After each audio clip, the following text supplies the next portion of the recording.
Bonsoir, je m'appelle Bertrand Legault, je suis médecin et membre du MPCT.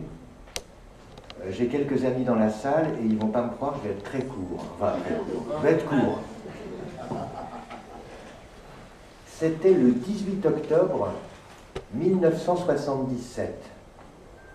Le quotidien Libération titrait « RAF, RFA, la guerre des monstres ».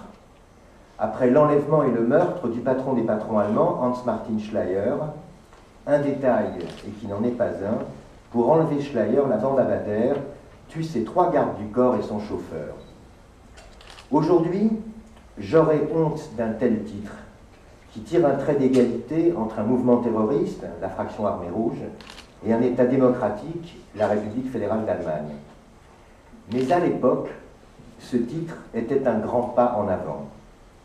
Le quotidien, créé 4 ans plus tôt, et qui était le symbole de la génération 68arde, c'est-à-dire de la mienne, rompait définitivement avec une attitude complaisante vis-à-vis du terrorisme issu de l'extrême gauche.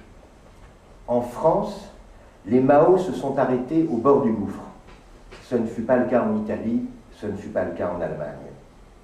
À l'époque, nous pensions tous, je veux dire tous, nous les gauchistes, que selon la célèbre formule de Marx, la violence est accoucheuse d'histoire. D'une guerre de libération nationale à une guérilla urbaine, et d'une guérilla urbaine à une action terroriste, il y avait une sorte de continuité qui empêchait toute une génération de condamner des crimes injustifiables. Aujourd'hui, ce sont des crimes d'une toute autre ampleur qui sont perpétrés. Un attentat suicide est commis, et puis un second, durant les funérailles des victimes du premier, comme en Irak, à plusieurs reprises.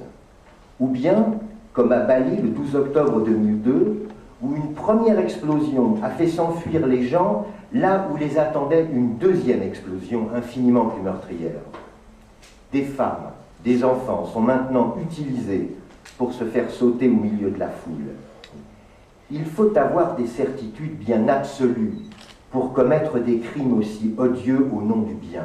Car ne nous y trompons pas, c'est au nom du bien, au nom d'un Dieu très miséricordieux, que ces actes atroces sont perpétrés.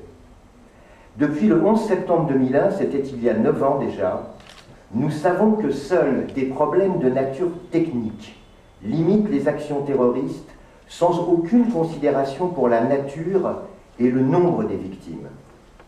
Marx ne peut guère nous être utile pour comprendre le monde qui vient.